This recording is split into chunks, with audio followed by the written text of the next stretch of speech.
I'm Mark Barlow from Logic Architecture, and this is my big interview.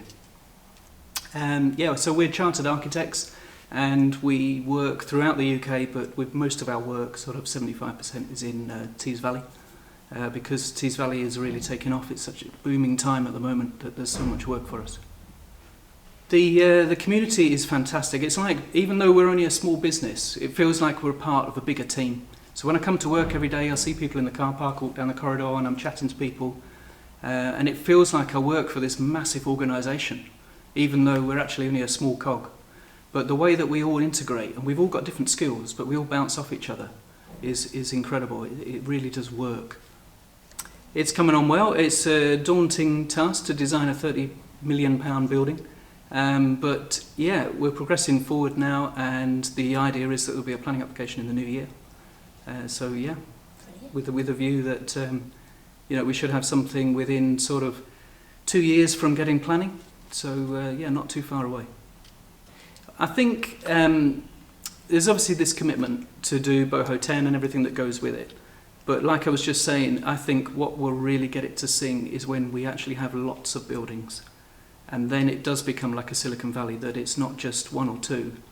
Silicon Valley isn't the strength of just having one business, it's the strength of them all being together in a campus. So I think once we crack that, it will transform Middlesbrough. It really will.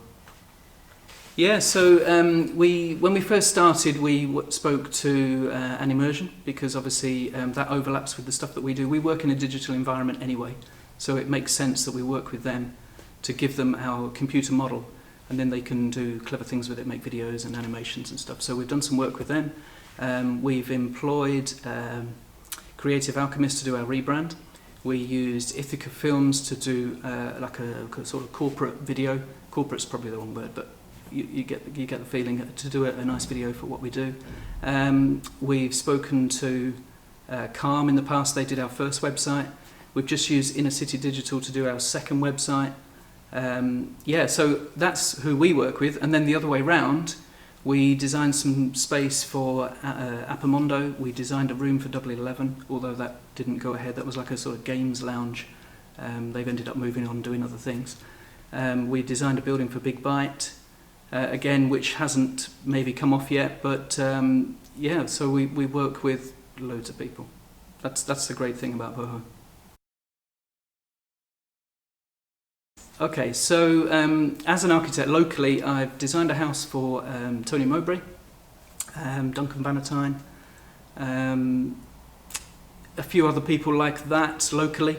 And then in terms of meeting famous people, I haven't met anyone personally, but there's a Michelin star chef that I know, and he just constantly tells me stories about meeting the Queen, working for Richard Branson, and people like that. Bill Gates and people, lots of stories that he tells me, which make interesting discussions. Bit of a name dropper. Yeah, he is a bit, but actually the stories are so good you don't mind. Tell us another one.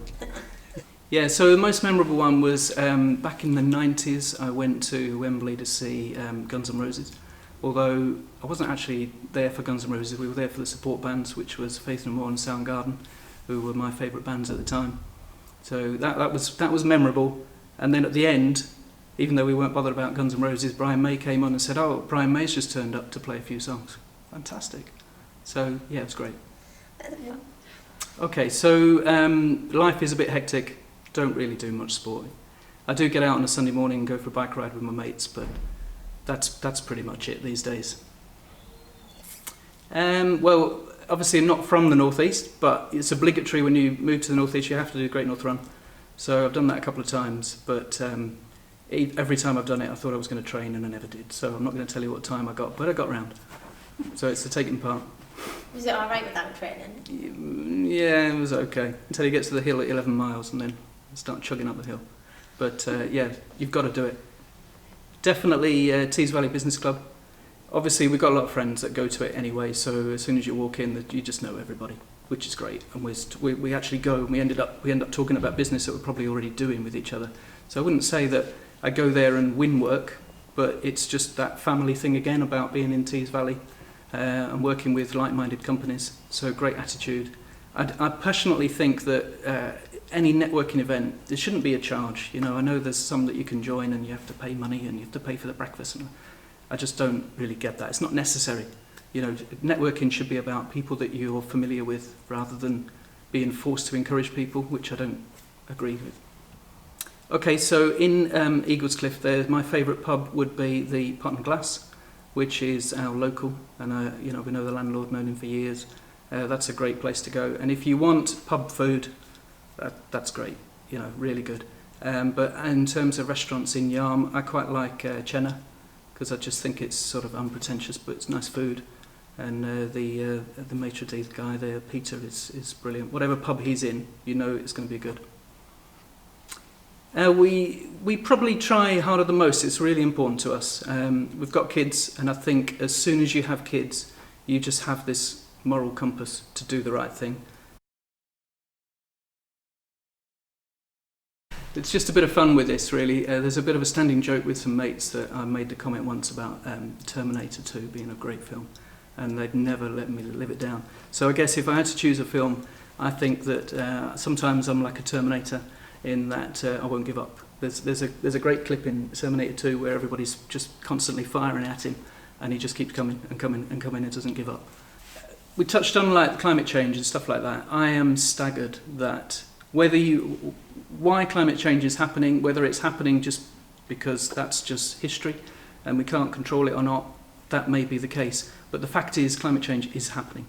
And I am staggered that the politicians aren't taking it seriously and actually using it as a vote winner as well. I think if you ask them, they'd probably say I've been caught speeding.